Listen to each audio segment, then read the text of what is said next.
Evan here from MyoLab. Today we're talking about lumbrical rolling. Why? Well, lumbricals are a part of your feet that get very tight when we're wearing shoes all day long. So let's discuss how we can release some of those muscles. Quick little lesson here, the lumbricals are those muscles that go in between each of these foot bones here. So you can imagine when you're tightened up in a shoe and that foot gets tightened like this, those muscles get so tight that they tend to actually deactivate. So that might actually be contributing to why we have a weak foot.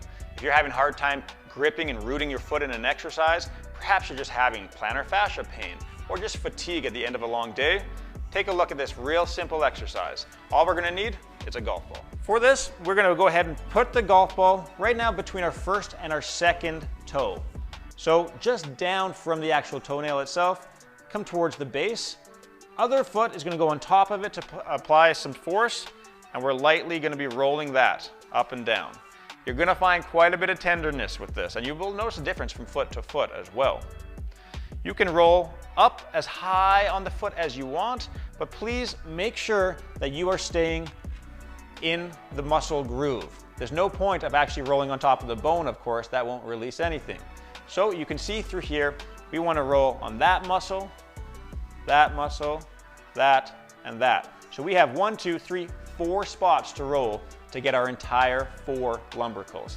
Now, it's also important to note, you can do this on the top of the foot. You can also do this on the bottom of the foot. This is different than plantar fascia rolling because, again, you're focusing really specifically on a middle section between each of those bones. Do you want to increase the intensity? You can stand up. Further increase it, put more pressure on top of it. Do you want to regress this? Well, simply put, you can just go ahead and pick up the ball, hold it in that position, and apply that pressure, or even at this point, just use your fingers. Trying to open up the space between each of your toe bones. Now, as far as common errors go with this one, it's really just pushing too hard. If you're bruising up from this, give yourself a break. Otherwise, the common exercise dosage, just like with any rolling, we want to be sure that we are letting that discomfort reduce by half. So if you start off at a 6 out of 10, we want to reduce that until you get down to a 3.